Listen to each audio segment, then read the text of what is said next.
En el transcurso de la historia, el hombre se ha encontrado frente a nuevos descubrimientos que han convulsionado sus conocimientos. Durante milenios, todos estaban convencidos de que la Tierra era plana, es decir, que al llegar a un punto determinado, los objetos se caían. Además, habría sido totalmente ilógico pensar que se podía seguir caminando cabeza abajo. ¿Quién podría sostener algo tan absurdo como eso? Otra cuestión absurda habría sido pensar que en la Tierra pudiese ser al mismo tiempo de día y de noche. Es decir, que mientras algunos trabajaban bajo el sol, para otros era de noche. Todavía era más absurda la idea de que pudiera existir un punto de la Tierra que, una vez cruzado, hiciera retroceder un día. En cambio, hoy sabemos que volando, por ejemplo, de Tokio a Honolulu, se cruza la línea de la fecha y se retrocede en el calendario. Naturalmente sabemos que cuando en California es mediodía, en Moscú es medianoche, y que los australianos están cabeza abajo respecto a nosotros y nosotros respecto a ellos. En el pasado, todas estas cosas estaban fuera del alcance de la experiencia humana y, en consecuencia, parecían incomprensibles. Actualmente, a nosotros también nos parecen incomprensibles las paradojas del espacio y del tiempo derivadas de la teoría de la relatividad, precisamente porque están fuera de nuestra experiencia cotidiana.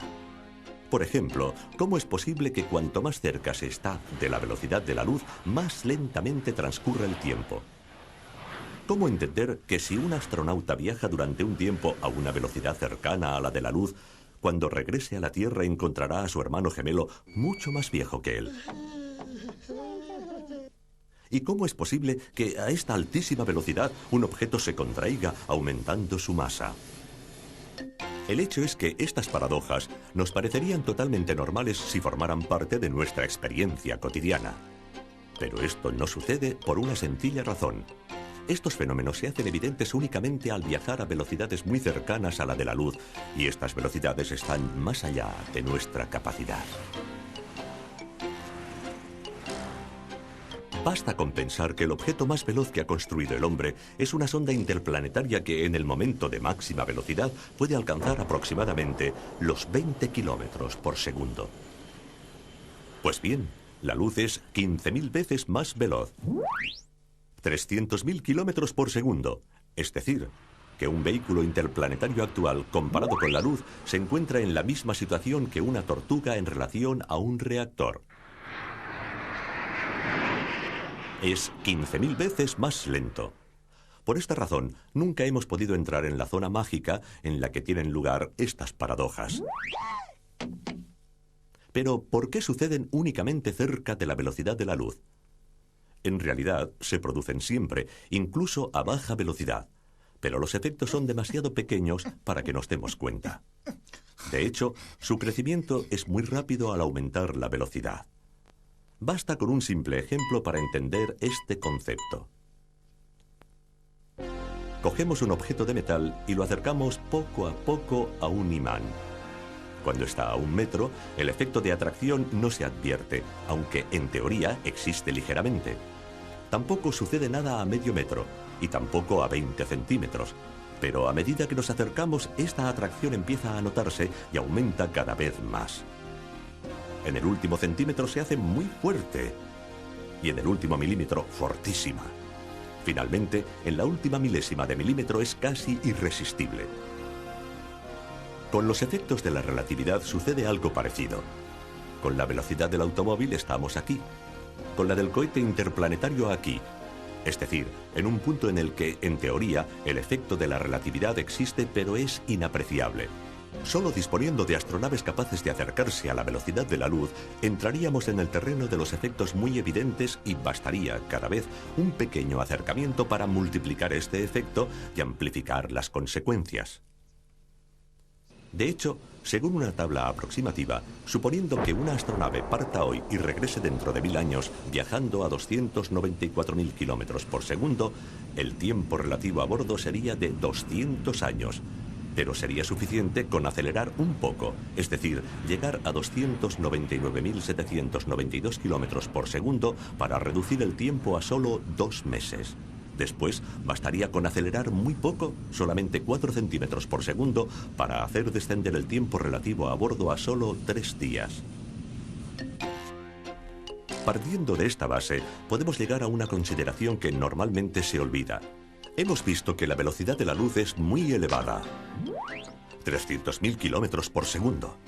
Pero solo resulta muy elevada si la comparamos con nuestra manera de vivir y de movernos. Es decir, si la comparamos con una bicicleta, con un avión e incluso con un cohete. Contemplándola en el panorama general del universo, se trata en realidad de una velocidad bastante modesta. ¿Por qué? Porque es cierto que un fotón de luz emplea menos de 1,5 segundos para ir de la Tierra a la Luna. Pero también es cierto que emplea ya 8 minutos para ir de la Tierra al Sol. Si nosotros pudiéramos estar en el planeta Urano y viéramos viajar los destellos de luz de la Tierra al Sol, nos daríamos cuenta de que esta velocidad no es tan elevada. Veríamos avanzar la luz como un caracol. Si después nos situáramos en una estrella y observáramos los destellos de luz viajando entre la Tierra y la estrella más cercana, veríamos cómo realizan este trayecto en 4 años. Finalmente, si nos situáramos fuera de nuestra galaxia y viéramos avanzar la luz de un extremo a otro de la galaxia, veríamos cómo realiza este trayecto en unos 100.000 años. Es decir, nos parecería casi inmóvil. A partir de aquí, podemos ejercitar nuestra imaginación. Supongamos que la velocidad de la luz no es de 300.000 kilómetros por segundo, sino mucho menor, solo de 100 kilómetros por hora. Pues bien, en ese caso, nosotros podríamos experimentar cotidianamente los efectos de la relatividad. Por ejemplo, podríamos ver cómo un automóvil en la carretera se contrae a medida que aumenta la velocidad y no consigue alcanzar jamás los 100 kilómetros por hora, que serían un límite insuperable, ya que, para que el coche acelerara a esa velocidad, sería necesaria una energía infinita. Y también la masa del coche sería infinita. También podríamos ver cómo a bordo del automóvil todo se desarrollaría lentamente, tanto más lentamente cuanto mayor fuera la velocidad. Si este coche viajara de esta forma durante 10 años seguidos sin detenerse, ¿qué sucedería?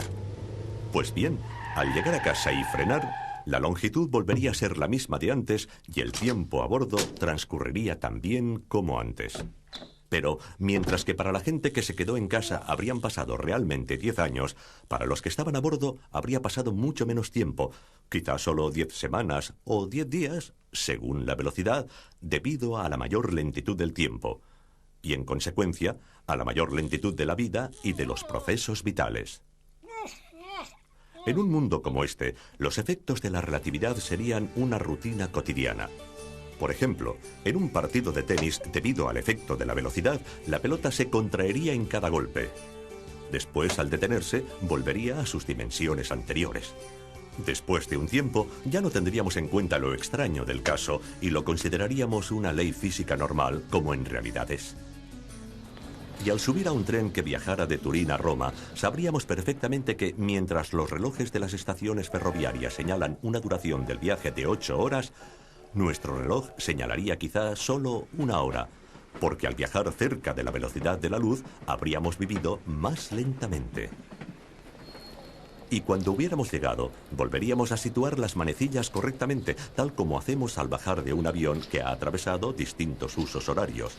En resumen, los efectos de la relatividad ya no nos sorprenderían si viviéramos en esta dimensión que en realidad no podemos experimentar porque la velocidad de la luz es demasiado elevada para nosotros. Naturalmente, permanece un gran interrogante, un enigma que sigue desafiando nuestra mente. ¿Por qué sucede todo esto? ¿Por qué motivo cambian el tiempo y las dimensiones con la velocidad? En cierto sentido, la respuesta es muy sencilla. Siempre ha sido así, aunque nosotros no nos hayamos dado cuenta porque nunca hemos experimentado estas velocidades.